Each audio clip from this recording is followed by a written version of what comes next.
A common objection to Islam levelled by Christians is that Muhammad, the founder of Islam, married a girl aged 6 years old and consummated that marriage with her when she was only 9 years old.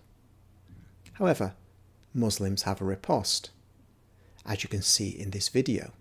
Biblical prophets, were they wrong for marrying younger women? At the time, no, they weren't. So If they were true prophets, God sanctioned their behaviour. Moses? Yes. Moses told the Israelites take younger. So it wasn't him personally. He's talking to other No, people. Moses is commanding. Take those children. Commanding yes. and not keep as them. an eternal judgment. Even if it was Moses for doing that, Yeah. do you condemn him? No. Do you condemn Muhammad for doing something far less severe, Yes. or? Because I don't You condemn Muhammad and not condemn Moses? Because I believe Moses, I'm a Christian, I believe Moses to be a prophet. Yes. I believe Muhammad to be the prophet of Islam, Yes. but he's not my prophet, like he's not a prophet. But for you me. are criticizing him for something. No, I don't say at the time he was wrong. I say through today's lens. So was Moses a pedophile or didn't marry anyone who was underage. Was Moses an instigator of pedophilia by our standards today? Do we see in the Bible that there was sexual intercourse with Yes, those girls?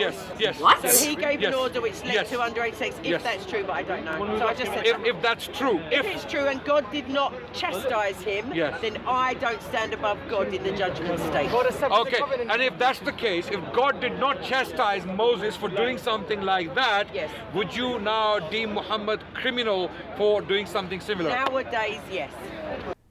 This video will show that the reference to Numbers 31 does not nullify our objections to Islam. And in fact, what I will do towards the end of this video, I'll show how we should consider these kinds of moral difficulties that we encounter when we read the Old Testament as compared to the New. And I'll also give you what I consider to be the words of Jesus that are directly on point. The backdrop to Numbers 31 is that Israel has emerged from Egypt, headed by Moses, and they've encountered various tribes. They've destroyed their little kingdoms, Sihon, king of the Amorites, Og, the king of Bashan, and now the king of Moab, Balak, is in great fear, because he thinks he's next.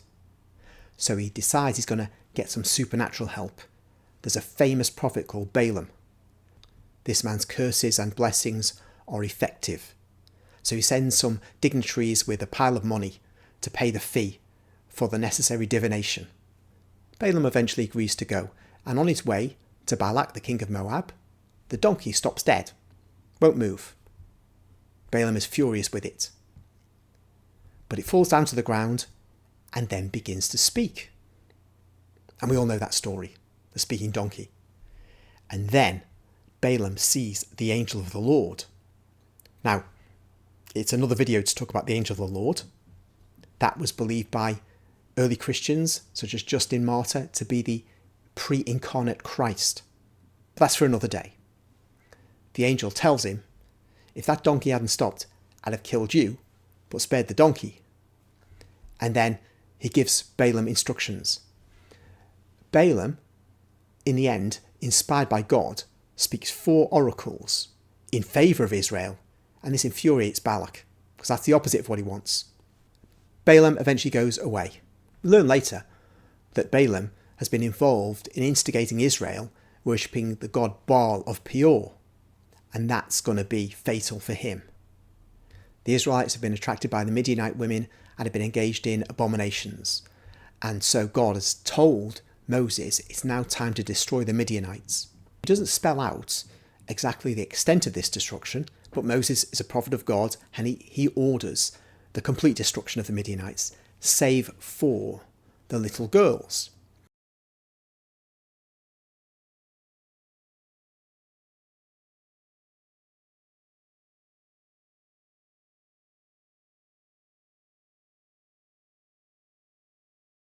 Those who've not known man.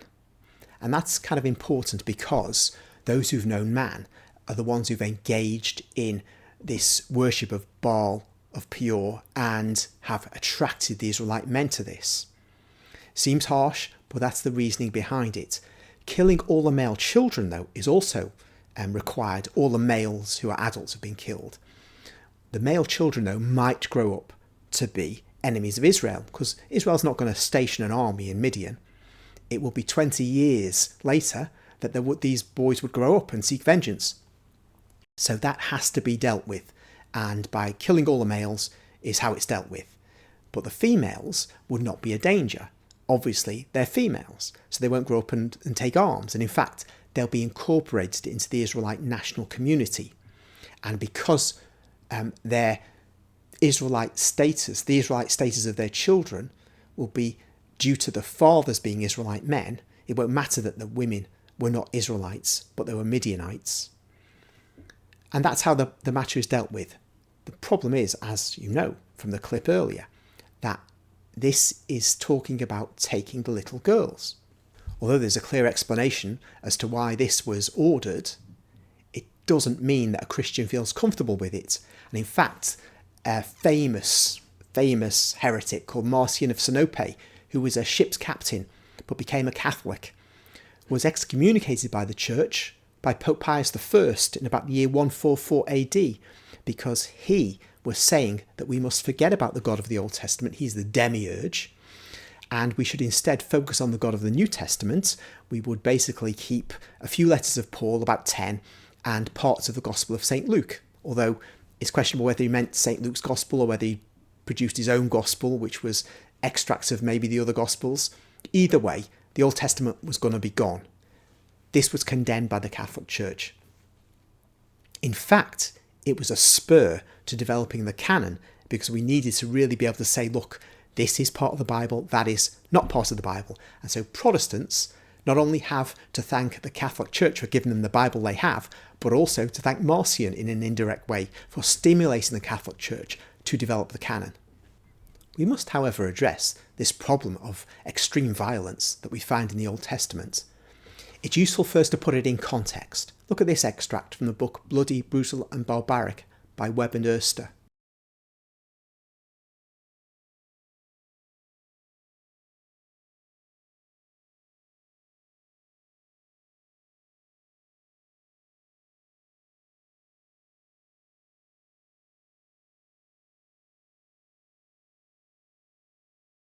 And look at this extract, which contrasts how ancient pagan peoples conducted themselves in battle with respect to female captives, and how ancient Israel did.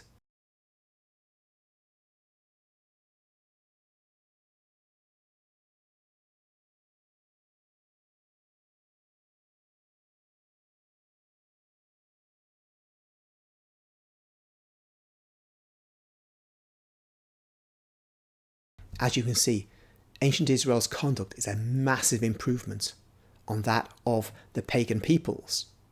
But still, you might ask, that's great, and that perhaps shows God working, but why didn't he just make them behave in the way we expect armies to behave in the 20th and 21st centuries, even though they don't? They still have the Geneva Conventions to which they should subscribe. The answer lies at the beginning of the human race. God created Adam free. Adam sinned of his own free will. And there have been consequences of evil running rampant in the world ever since then. But God could have put a stop to that. He could have made all the children of Adam into robots, that they would never sin, and so evil would not be rampant in the world. But of course, that would mean we'd cease to be human in any meaningful way. God wanted us to be human, to adhere to his law, to his will, to respond to his love freely. If we were going to do that, the risk of a spread of evil throughout the world had to be taken. Of course, God knew this was going to happen. It wasn't a risk for him. But this meant that the ancient Israelites would be living in a world of absolute barbarism. It also meant that they too would be barbaric in many ways by our standards, because they didn't come from nowhere. They were hundreds of years in ancient Egypt, and we know what the Egyptians were like. Extremely brutal. Abraham, their forefather, came out of Mesopotamia, which was a culture of violence, as the whole world was a culture of violence at that time. So God is faced with a people which are, to say the least, rough and ready. He had to mould them into a people that would be ready for a better and better application of his will. So God gave the Israelites the 10 Commandments and a whole bunch of other laws. And a lot of these laws we would never think of incorporating into our laws in the 21st century, because for us, they're quite harsh to say the least. But for a brutal people, they are part of the process of moulding them into a better people. It's obvious to anyone who reads the Old Testament that the Israelites were regularly departing from God's law about idolatry, which is the central teaching. We have it at Sinai when the golden calf is built, and that's in the teeth of the great miracles God had worked for them. And over the centuries, the Israelites lapse into idolatry again and again, and they're punished again and again. But you can see there's development in morality amongst the Israelite people. By the time of Jesus, monogamy is the rule. The way he talks about marriage shows that. No longer polygamy, and certainly no longer concubinage. You can't be taking females as your slaves for you know what. But Jesus, when he comes on the scene, is bringing the law to a higher level. He's fulfilling the law. He's not abolishing it as he says, but he is the pinnacle of it, and he gives us, in his teaching, an understanding of the law which goes beyond anything that had been taught up to that time. Do we then say that is it? The law is complete with Jesus, the fulfillment of the law? Yes and no. The no part, the obvious part, yes, is that he's God himself come amongst us and he's teaching us the perfect way. But he doesn't teach on every subject. We have, though, when he ascends into heaven, the Holy Spirit comes and dwells in us in a way which is not possible while Jesus is on earth, or is not part of the economy of salvation, I should say, while he's on earth. Then the Spirit moves the church, and by that I mean specifically the leaders of the Catholic Church, to raise the moral level further. As the Catholic Church spreads out into the Roman Empire, it Catholicizes the empire, and it simultaneously moves into the barbarian nations and Catholicizes them, so that we get the removal of polygamy, concubinage, but also we get the amelioration of slavery, and eventually its abolition. This is the work of God the Holy Spirit, and the work of God the Holy Spirit working through the Catholic Church to more and more civilize mankind will not end until the Last Judgment. This is the key point I want you to get. Given that the Israelites rebelled against God in relation to idolatry and other matters, you can see how they would have rebelled against God had God said to them, don't take the young girls to be your slaves or your concubines or your wives.